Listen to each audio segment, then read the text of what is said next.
اور اگر اللہ لوگوں کی برائی میں جلدی کرتا جس طرح وہ طلب خیر میں جلدی کرتے ہیں تو ان کی عمر کی میعاد پوری ہو چکی ہوتی. سو جن لوگوں کو ہم سے ملنے کی توقع نہیں انہیں ہم چھوڑے رکھتے ہیں کہ اپنی سرکشی میں بہکتے رہیں. اور جب انسان کو تکلیف پہنچتی ہے تو لیٹا اور بیٹھا اور کھڑا ہر حال میں ہمیں پکارتا ہے. پھر جب ہم اس تکلیف کو اس سے دور کر دیتے ہیں تو بے لحاظ ہو جاتا اور اس طرح گزر جاتا ہے کہ گویا کسی تکلیف کے پہنچنے پر ہمیں کبھی پکارا ہی نہ تھا. اسی طرح حد سے نکل جانے والوں کو ان کے اعمال آراستہ کر کے دکھائے گئے ہیں. اور تم سے پہلے ہم کئی امتوں کو جب انہوں نے ظلم کیا ہلاک کر چکی ہیں، اور ان کے پاس پیغمبر کھلی نشانیاں لے کر آئے مگر وہ ایسے نہ تھے کہ ایمان لاتے. ہم گناہگاروں کو اسی طرح بدلہ دیا کرتے ہیں. پھر ہم نے ان کے بعد تم لوگوں کو ملک میں خلیفہ بنایا تاکہ دیکھیں کہ تم کیسے کام کرتے ہو.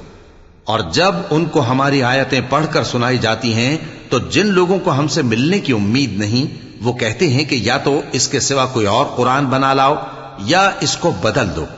کہہ دو کہ مجھ کو اختیار نہیں ہے کہ اسے اپنی طرف سے بدل دوں، میں تو اسی حکم کا تابع ہوں جو میری طرف آتا ہے. اگر میں اپنے پروردگار کی نافرمانی کروں تو مجھے بڑے سخت دن کے عذاب سے خوف آتا ہے. یہ بھی کہہ دو کہ اگر اللہ چاہتا تو نہ میں ہی یہ کتاب تم کو پڑھ کر سناتا اور نہ وہی تمہیں اس سے واقف کرتا.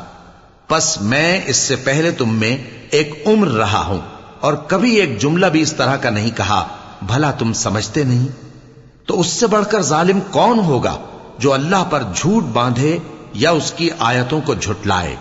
بے شک گنہگار فلاح نہیں پائیں گے. اور یہ لوگ اللہ کے سوا ایسی چیزوں کی پرستش کرتے ہیں جو نہ ان کا کچھ بگاڑ ہی سکتی ہیں اور نہ کچھ بھلا ہی کر سکتی ہیں، اور کہتے ہیں کہ یہ اللہ کے پاس ہماری سفارش کرنے والے ہیں. کہہ دو کیا تم اللہ کو ایسی چیز بتاتے ہو جس کا وجود اسے نہ آسمانوں میں معلوم ہوتا ہے اور نہ زمین میں؟ وہ پاک ہے اور اس کی شان ان کے شرک کرنے سے بہت بلند ہے. اور سب لوگ پہلے ایک ہی امت یعنی ایک ہی ملت پر تھے، پھر جدا جدا ہو گئے. اور اگر ایک بات جو تمہارے پروردگار کی طرف سے پہلے ہی طے نہ ہو چکی ہوتی تو جن باتوں میں وہ اختلاف کرتے ہیں ان میں فیصلہ کر دیا جاتا. اور کہتے ہیں کہ اس پر اس کے پروردگار کی طرف سے کوئی نشانی کیوں نازل نہیں ہوئی؟ کہہ دو کہ غیب کا علم تو اللہ ہی کو ہے، سو تم انتظار کرو، میں بھی تمہارے ساتھ انتظار کرتا ہوں.